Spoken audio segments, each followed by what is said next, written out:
We start the new week with a look back at 2017, specifically the tourism season in the Whaling City, and a look ahead to the holiday season, especially some of the events happening at the end of the year. My guest is Dagny Ashley, the Tourism and Marketing Director for the City of New Bedford. Dagny, welcome. Thank you very much. You were a guest on one of our first shows, Dagny.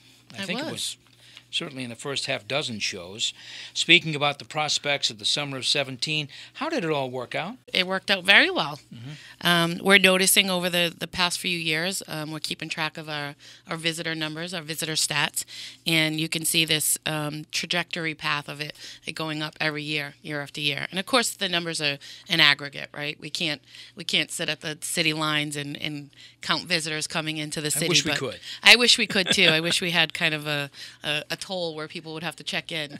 But we check with all our partners in the city, and they're really good about collecting this data and keeping track of where people are coming from, specifically within the state and out of the state. So that helps us put together a good roadmap of where people are coming from and where we should be putting our best foot forward with marketing efforts. And where are they coming from? Predominantly, they're coming from out of the 50-mile range within Massachusetts. They're coming from, Boston, north of Boston, central Mass. So we're getting a good influx of folks traveling within Massachusetts, but also in the New England area. So you get folks coming over from Rhode Island. We're seeing a huge uptick in visitors coming from Connecticut. Which can, be a 2-hour drive, 3-hour drive, depending on where they're coming from in Connecticut. New York, Pennsylvania, and of course, nationally and internationally, our numbers are up as well. Are these people staying? They are. So we say on average, it's a 2-day stay. Because it fluctuates. You have people that are staying 1 day, 3 days, 4 days.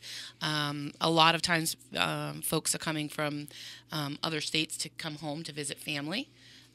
They're bringing their family and friends with them to New Bedford. So sometimes people are staying at family's house, but a lot of folks stay at hotels. I know if I'm going to visit family out of town, I'd probably prefer to stay at a hotel. So I think a lot of folks are utilizing that. The Wayfarer? Yes, they are utilizing the Fairfield Inn and Suites by Marriott, but they're also staying at surrounding hotels. We work a lot with the Hampton Inn in New Bedford for Haven, and the Marriott in Dartmouth. So they're staying. At least more people are staying, and of course, I know that New Bedford strongly feels that more hotel space is needed, and one of the highlights of 2018, I'm sure, will be the opening of the boutique hotel. Yes. On Pleasant and Union. Correct. We're very excited about that. Our old stomping grounds. I would suggest we have a little display there that WBSM was there. But maybe not. Maybe they won't go for it. Maybe you could put a framed print or something. Yeah, something like that. That was the home of WBSM. I remember. On the ground floor there. I do remember. So what were the highlights of 2017? I will tell you my personal favorite was the Food Truck Festival. Will that return in 2018? It is. We're so great. Excited. So this will be the second. We're hoping to continue calling it the annual Food Truck and Craft Beer Festival. So we're looking forward to that. That's this July. We are actually working on that now. Just had a conference call 2 days ago on working out the logistics of that. But that was such a huge success with over 4,500 people coming from 11 to 5 on that Saturday to Fort Tabor, which is, a beautiful venue in itself. Absolutely perfect. And we did gather some input from a lot of the visitors that were coming, that this was their first time coming to Fort Tabor. Some of them first time coming to New Bedford in a very long time. So craft beer and food, always a good way to get people to come to your city. I would say my recommendation. Yes. Picnic tables. Yes, we did think of that. Again, those are all expenses that we would have to incur to get that done. But it's a recreational area, so folks were sitting along the rocks, sitting along the grass, bringing their own chairs, and we try to market that and promote that. Okay. Prior, bring your own chair, kind of like the concerts on the pier. BYOC, bring your own chair. The biggest crowds, of course, were at the Feast of the Blessed Sacrament. Yes. And another successful year for that feast. It is. For sure. Mm-hmm. And I don't know, I know they plan year-round. They do. They will do it again next year in August, July and August, perhaps. Same thing on the schedule for that feast and others? Oh, yes, definitely. Yeah. The feast is definitely one of our larger events, too, that bring, hundreds of thousands of people to New Bedford. But those events definitely draw folks that, are looking for these big events, these big festivals to come visit the city. A lot of newcomers and a lot of people that have been coming to the feast for years. Mm-hmm. But we also have some other larger signature events, too. The New Bedford Folk Festival will be returning as well. Mm-hmm. That brings folks in from out of town as well. Viva Portugal, which is a smaller version of much smaller version of the Portuguese feast style, but it's bringing that Viva Portugal to the downtown. And that's been very successful, and they're bringing that back again this year. That was the event outside the Zeiterion. Yes, correct. Right. So a couple blocks, and with food trucks and events and music, and of course the Portuguese feast, and a lot of the Portuguese cultural institutions are heavily involved in that, in bringing that festival back to downtown New Bedford. You're listening to Townsquare Sunday. I'm Jim Phillips. My guest is Dagny Ashley, the Director of Tourism and Marketing for the City of New Bedford. We don't want to make it seem like the event season is over for 2017. It's never over. Because the events are happening right till the last day. We've got New Bedford Celebrates, which is happening. But what are some of the events happening as 2017 fades into the memory bank? What's happening the next couple of weeks? So here in New Bedford, lots of events all year long, but we love continuing the events right to the last day. So all month long, there's family friendly activities, indoor and outdoor events happening all across the city, holiday themed, of course. But there's Zeiterion Performing Arts Theater has an abundance of shows. Go visit their website. They have so many that I probably can't list them all. Buttonwood Park also has some programming at the zoo. Folks wouldn't think, Buttonwood Park, they have indoor events happening and even some activities with some of the zoo animals. The Preservation Society is doing their annual holiday house tour. And as for outdoor activities, you have the Santa 5K run, which is coming up. How cool is that, where you have Santas blanketing, hundreds of Santas blanketing the streets. And then after that, they all enjoy dining and hanging out downtown. There's also going to be some events on the weekends with some pictures with Mr. and Mrs. Claus, and we're bringing back the horse and carriage rides, all free. This all happens free over a weekend. And folks get to see, all the different things happening downtown. So you have shopping, you have dining downtown, and you can enjoy a free horse and carriage ride. And that's what we want to promote. We want to promote people coming downtown and across the city, shop local. Shop local for the holiday seasons. Find that unique gift for your loved ones and friends. But there's also lots of other events going on with outdoor entertainment, music, lighting displays throughout the city. And then we culminate the city's events with City Celebrates New Year's Eve in the Seaport Cultural District. There's so much happening that night. I invite folks to go to our website at destinationnewbedford.org. We have a whole list of new performances, new venues, and entertainment that will be happening on the night of New Year's Eve, and that's from 5 to 8, and fireworks at 8:30, which the fireworks go off in the New Bedford Harbor.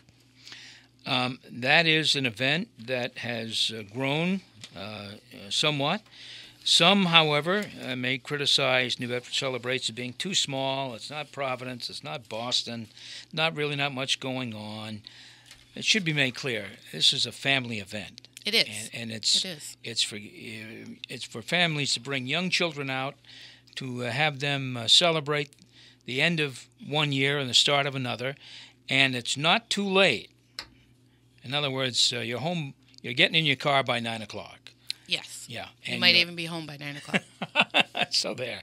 But it is a family event, and it's meant to keep young children. It's meant to, they can be wide-eyed about this New Year's stuff. Mm-hmm. And it's a wonderful time, I think, to introduce them to the celebration of the new year. And you say there's a lot of things going on. New things? New venues? Yes. Tell us about it. So one of the new venues is the Co-Creative Center, which is on Union Street. So they'll be opening up their doors, and we're going to have some new entertainment there, which it ties in with the whole arts and culture theme that we're shooting for. It's a light painting booth by Pure Energy Entertainment. So folks can go in there, and it's all digital. You can create your own masterpiece, take pictures with it, take pictures with family. And another one is called the Graffiti Wall. So we know that we've been doing a lot of murals around the city. We have some wonderful artists and graffiti artists that have been coordinating those efforts citywide with murals. So we brought in this digital graffiti wall. So the folks that don't have the artistic ability like myself can play around with a digital graffiti wall, and then take pictures and have something as a keepsake from the City Celebrates. But I would say City Celebrates New Year's Eve in New Bedford is I don't think we're looking to be in Providence or Boston. I sum it up in one word: New Bedford City Celebrates New Year's Eve is authentic. So if you're looking for an authentic experience in New Bedford, I invite you to come to City Celebrates New Year's Eve and enjoy if you have smaller kids, older kids, teenagers, if you're looking for something to do before you're going to dinner. I think all ages will agree that it's definitely something to at least try it out, come down there, visit a few of the venues, and I think you'll all agree that it is a great night in downtown New Bedford. And where can people see this list? They can see it at destinationnewbedford.org. And they can also pick up some of the brochures that we have put together. Very helpful. Local establishments throughout the city. And we're on all social media. So we're on Facebook, we're on Twitter, we're on Instagram. Just look up Destination New Bedford and you'll find us, and you can find Holiday Happenings is what it's called all month long. They look that up and they'll find everything they need for the whole month. Now, you mentioned fireworks. There's been no official announcement as of yet. No official. Usually they save that for and we'll be doing that Christmas. soon because we like to. We definitely like to give our sponsor, two high fives for committing every year. Sure. To sponsoring Holiday Happenings and City Celebrates, which is Bristol County Savings Bank. Right. They're the overall event sponsor, but we also have some smaller sponsors. So you can guarantee that there will be fireworks. I can guarantee, and I said it today, that there will be fireworks. We have already committed. Great. All right. So I know you perhaps want to come back to talk about 2018, but what's new for 2018? Very briefly now. I don't want you to, spill the whole enchilada. I'm going to spill the beans. But when you speak with people about New Bedford and tourism, what do you think we should be doing outside of, bringing back the Morgan? Yes, Wait a minute, we've done that. We've done that. Yeah. And that was a great year. Yeah. But 2018 is going to be definitely one to write about because there's a lot of events happening, a lot of new things happening. I won't spill all the beans about 2018. Keep folks in suspense and keep coming back to our website and checking, or sign up to receive our newsletter. But some of the things, just, on the radar, the Ernestina. So the Ernestina is undergoing a restoration, and we're hoping 2018 she comes back home to New Bedford, which is the home port. So that's a celebration we're looking forward to organizing and partaking in. And I'm sure you've heard about the New Bedford Whaling Museum. Just released the museum's restoration of the grand panorama of the whaling voyage around the world. It's a wonderful It is. It is. Wonderful thing. So they're looking to do some kind of celebration, some kind of exhibit around that as well. And then we also have a Frederick Douglass celebration next year. Very so good. There's a lot of new things on the horizon that gives you just a little tidbit of what's happening in 2018. Always like the tidbits. My guest has been Dagny Ashley, the Director of Tourism and Marketing for the City of New Bedford.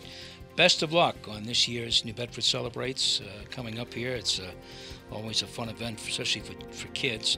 And all the events coming up in 2018. Townsquare Sunday will return in just a moment.